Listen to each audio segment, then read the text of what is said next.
నమస్తే, నేను సిరి. ఇప్పుడు ఏదైతే మంచు ఫ్యామిలీలో ఒక వివాదం అయితే నడుస్తుందో దానికోసం అంటే మంచు మనోజ్ గారు అయితే నాకు న్యాయం చెయ్యాలి అని చెప్పేసి మెగాస్టార్ చిరంజీవి గారి గడప అయితే తొక్కారని చెప్పేసి ఒక వార్త అయితే హల్చల్ అవుతుంది. మరి ఇందులో ఎంతవరకు వాస్తవం ఉంది ఏంటి అనే అంశాన్ని మనకు వివరించడానికి మనతో పాటు ఉన్నారు ప్రముఖ సీనియర్ జర్నలిస్ట్ యజ్ఞమూర్తి గారు. నమస్కారం సార్. నమస్తే సార్. సార్, ఇప్పుడు మంచు ఫ్యామిలీలో జరుగుతున్న గొడవలు అంటే ఆ వివాదం ఏదైతే ఉందో మనం చూస్తున్నాం, ఆల్రెడీ అన్ని చోట్ల టెలికాస్ట్ అవుతుంది. అయితే దీనికి సంబంధించి నాకు న్యాయం చేయండి అని చెప్పేసి మంచు మనోజ్ అయితే చిరంజీవి గారి ఇంటి గడపను తొక్కారు అని చెప్పేసి ఒక వార్త అయితే ఇప్పుడు సోషల్ మీడియాలో హల్చల్ అవుతుంది. ఇందులో ఎంతవరకు వాస్తవం ఉందంటారు సార్? ఒకప్పుడు సినిమా ఇండస్ట్రీలో ఎవరన్నా ఏదైనా గొడవలు ఉంటే గురువు గారి దగ్గరికి వెళ్ళేవారు. గురువు గారు అంటే దాసరి నారాయణరావు.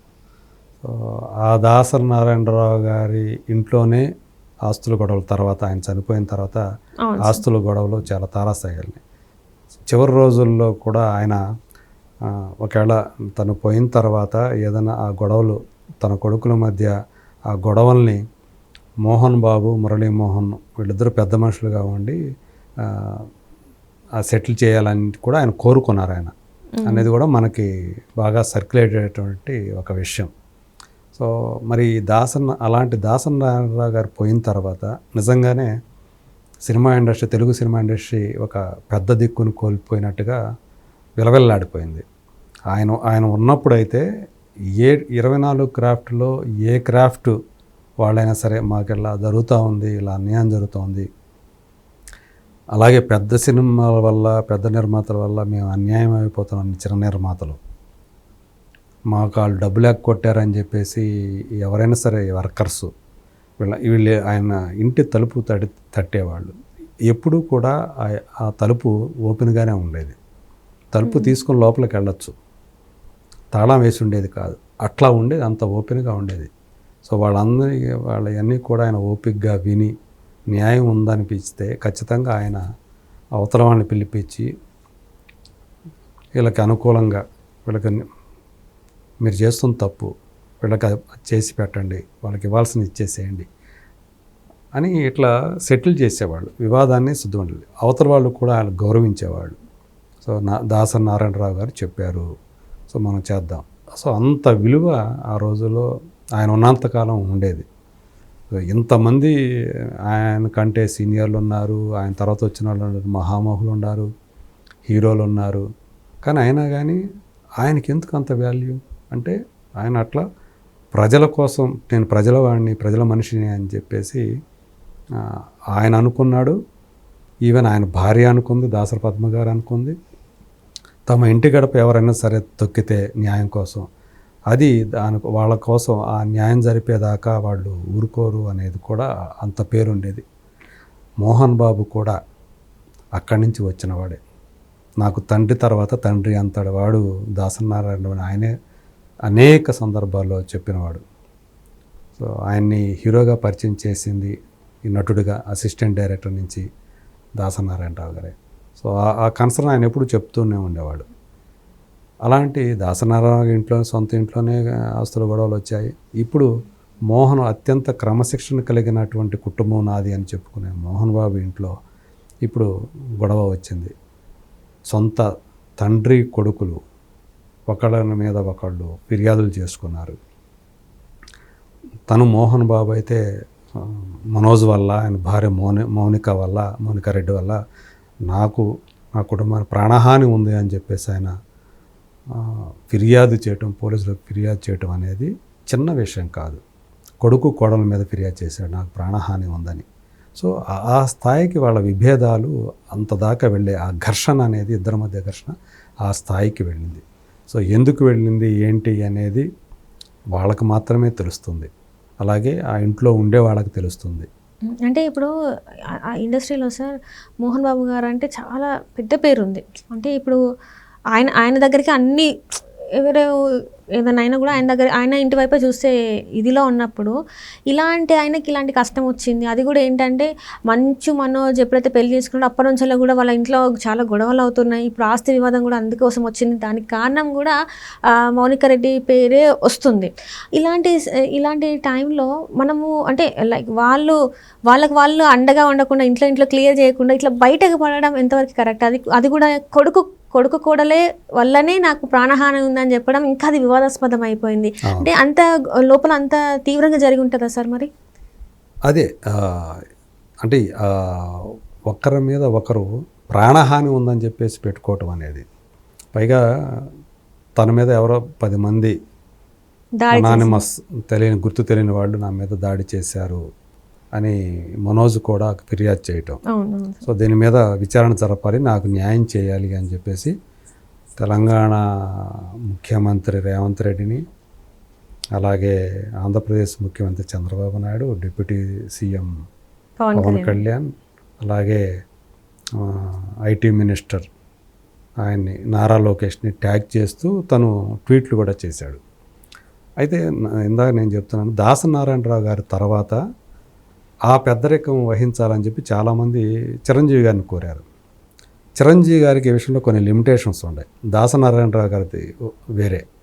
సో ఆయన ఇంటి తలుపులు తెరిచినట్టు ఈయన ఇంటి తలుపులు తెరుచుకొని ఉండలేరు. ఈయన మెగాస్టార్, అలా తెరిచాడంటే మామూలుగా ఫ్యాన్సే ముందు ఉండేది, లోపల ఫ్యాన్స్ ఉంటారు. అసలైన ఎవరైతే బాధితులు ఉంటారో వాళ్ళ గోడు వెళ్ళబోసుకోవడానికి అవకాశం ఉండదు. అప్పుడు వెళ్ళటానికి కూడా ఇబ్బంది అయిపోద్ది. చిరంజీవి గారు పెద్దరికం వహించి తీర్పులు ఇచ్చే పరిస్థితి ఆయన ప్రస్తుతానికైతే లేదు. అందువల్ల ఇప్పుడు ఒక రకంగా చెప్పాలంటే ఇంటికి పెద్ద దిక్కులేని ఇల్లు మాదిరిగా అయిపోయింది తెలుగు చలనచిత్ర రంగం అనేది. మోహన్ బాబు గారి వైపు ఎప్పుడు కూడా ఇలాంటి కాంట్రవర్సీలు ఏదైనా జరిగినా కానీ ఎవరు కూడా న్యాయం కోసం మాకు న్యాయం చేయమని ఆయన గడప తొక్కినట్లుగా మనకి ఇప్పటి వరకు అయితే పెద్దగా ఎక్కువ సమాచారం అయితే తెలియదు. ఈ నేపథ్యంలోనే ఎందుకంటే మోహన్ బాబు చిరంజీవి మధ్య ఏవో గొడవలు ఉన్నాయి, వివాదాలు ఉన్నాయి అని చెప్పేసి అన్నా, మళ్ళీ మేమిద్దరం మంచి ఫ్రెండ్స్మి అని చెప్పేసి మళ్ళీ కూడా ఈ మధ్య కాలంలో వాళ్ళు కొన్ని అకేషన్స్ అప్పుడు వేదికల మీద వాళ్ళిద్దరూ కూడా కావలించుకొని ముద్దులు పెట్టుకున్న ఇవి కూడా మన పిక్చర్స్ కూడా చూసాం. అలాంటి ఘటనలు చూసాం మనం. సో ఈ నేపథ్యంలో తనకు న్యాయం చేయమని ఇప్పుడు వాళ్ళని ఎట్లయితే ప్రభుత్వాన్ని అడిగారు, అలాగే చిరంజీవి గారి దగ్గరికి కూడా ఈయన వెళ్ళబోతున్నాడు మంచు మనోజ్ అనేది కూడా ఒకటి వస్తుంది. ఇంకా మీరు వెళ్ళినట్టుగా తెలుస్తుందన్నారు, కానీ నేను ఇంకా వెళ్ళినట్టుగా అయితే నాకైతే సమాచారం లేదు. కానీ బట్ చిరంజీవి గారి సపోర్టు కోసం అతను ఆయన దగ్గరికి వెళ్ళే అవకాశాలు ఉన్నాయి అని చెప్పేసి వినిపిస్తున్న మాట మాత్రం వాస్తవం.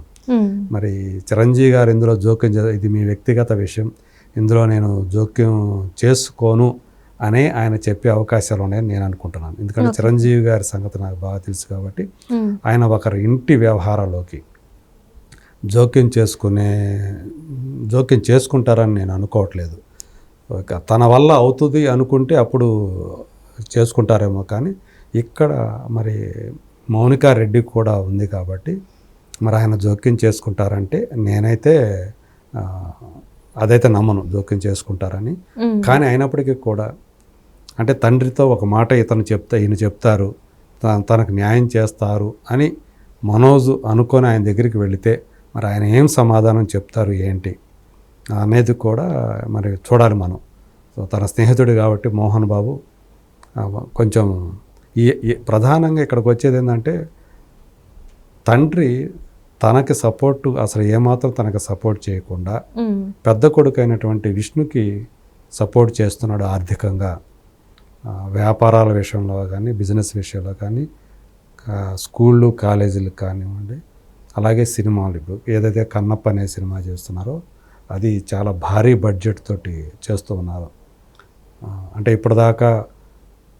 ఇప్పుడు దాకా అతను చేసినటువంటి సినిమాలు ఏవైతే ఉన్నాయో మొత్తం కలిపితే ఎంత బడ్జెట్ అవుతుందో అంత బడ్జెట్ అయ్యేంత బడ్జెట్ తోటి ఈ సినిమా తీస్తున్నట్టుగా మనకు అనిపిస్తుంది, అంత క్వాలిటీ తోటి. ఎందుకంటే న్యూజిలాండ్కి వెళ్ళి అక్కడ చేశారు ఆ కాస్ట్యూమ్ డ్రామా కాబట్టి ఆ కాస్ట్యూమ్స్కి చాలా అవుతుంది. పైగా చాలా పెద్ద పెద్ద స్టార్లు ఉన్నారు, రకరకాల భాషలకు సంబంధించిన స్టార్లు ఉన్నారు. వీళ్ళని తీసుకొచ్చి చేయటం, ఈ రెమ్యూనరేషన్లు ఇవన్నీ కూడా అంటే కొంతమంది గౌరవంతో రెమ్యూనరేషన్ తీసుకోకుండా కూడా చేసేవాళ్ళు ఉండొచ్చు. ప్రభాస్ లాంటి వాళ్ళు, ప్రభాస్ ఈ సినిమాకి రెమ్యూనరేషన్ తీసుకుంటున్నాడంటే నేను నమ్మను. ఎందుకంటే ప్రభాస్ విష్ణు మంచి ఫ్రెండ్స్. సో స్నేహం కోసం అతను ఈ సినిమా చేస్తున్నాడు అని చెప్పేసి నేను అనుకుంటున్నాను.